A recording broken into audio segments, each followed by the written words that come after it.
Recently, I joined a new mastermind, and all the reasons why I wanted to join this mastermind are also all the reasons that have had me freaking out over the past several weeks. So last month we had our client retreat, and we all the clients came together and we were talking about our businesses and what we wanted to do for Q1. And our coach issued us a challenge. And well, I shouldn't just blame it all on my coach because she did give us an option as a group, and we settled on this challenge for a Q1. And in the moment, it was exciting, right? The initial moment was, oh my gosh, this is so exciting. But after a moment of that, so the moment after the initial was, ah, it is so big. Big, big, big, or as I would say with my 5-year-old, ginormous. It's a big goal. It's one that I've never done before, and while I'm excited, it definitely tossed me right on outside of my comfort zone. It's boop, right out. And in this moment, I'm there, and I'm like, oh my gosh! I immediately send a message to my accountability partners. I'm like, you guys will not believe what my coach just said we're about to do.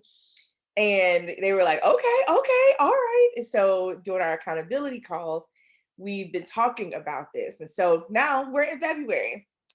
Month one of Q1 is behind us, and we are full steam ahead in month two.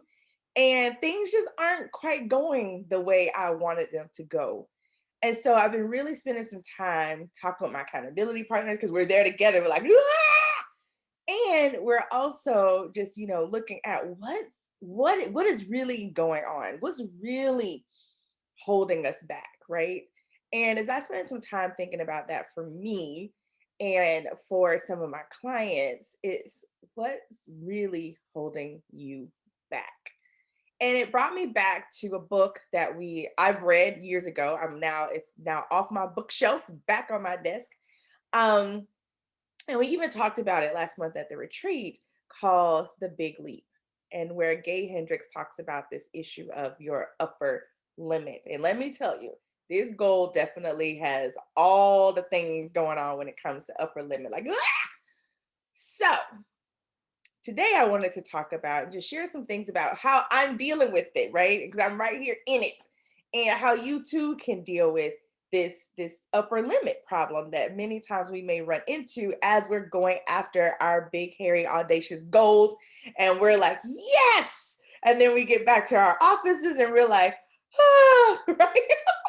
So here's the first thing. One, acknowledge it, right? Acknowledge the fear, acknowledge the anxiety, acknowledge the pain. I remember in a recent call with my accountability partners, we all were like, oh, growth is so, the stretching, right? Is everything, the decisions you're now having to make from a different place, the the things that you're having to do in terms of showing up as a CEO to lead your team from a different place, the visibility from a different place, right? It's just so many things. So take the time to just acknowledge it. Set aside some time to write in your journal what's coming up for you. Get it out. Don't do what Nadia has done. Don't let her roam around in your head. Get it out so that you can then free up that space to think about how you want to move forward. The second thing is to make a list of where you may need help, right? So when my coach, I did this well in the beginning. So my coach issued that challenge. One of the things, one, let my accountability partners know because they weren't there. Hey, this is what's going on. So this is where I'm going to be, right? In my headspace. The second thing was, wait, some of the things that I require or that are required to get me to this goal based on the plan we laid out, I can't do. I can't do it all by myself. I don't have the skill set, nor do I have desire. The second thing, I don't have the time, right? Do not have the time to make this happen within the confines of the goal that we set. I need help. So making a list of the help that I need and being willing to go after it and to take the actions to make it happen. Where do you need help in your business? And one of the other things that Gay talks about in his book is your zone of genius. And when I was looking and we were there, and I was like, oh my gosh, I've been doing all these things that are in my zone of excellence, but not necessarily my zone of genius. And it will make a huge difference in how I feel in my business, but also in my business results. So where do you need help? And go after it. And then finally, what are the top 3 things that you need to get done? Top 3, not the whole list, right? Each day.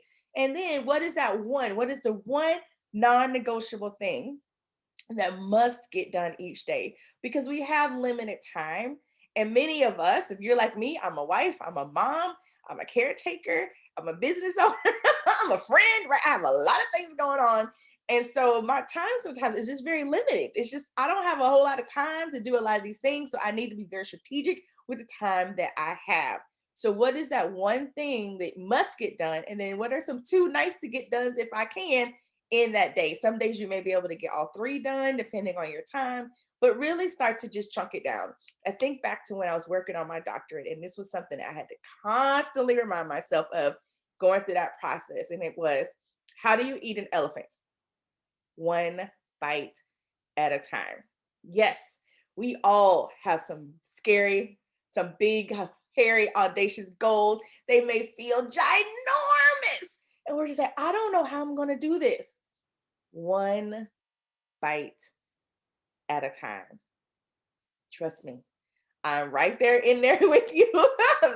And I know that we can do this. But first, we have to acknowledge where we are. Just get that crap out your head. Tell the LBs to zip it. 2, make a list of where we need help and get it. And then 3, figure out what are the most important things that we need to get done each day and do them. Top 3. Not Nadia's list. I used to have a list of like 27 things. It's like, seriously, Nadia, you don't have that many hours in a day. 3. Then top 1. Because some days that's it. What is the one thing I need to get accomplished today? Done. All right. So thank you. This is Dr. Nadia with the Doyenne Agency, and so excited for what we have in store this year. And if you're looking to get support around having those conversations and sales, head on over to courageousconversations.convert.com. We have an amazing resource there, the Courageous Conversations That Convert checklist, to help you get those things accomplished. Let me know. Comment below about how these things, these tips are helping for you or helping you. But also, what is your goal this year? What is it that has you like, I want to know. All right. Talk to you soon. Bye-bye.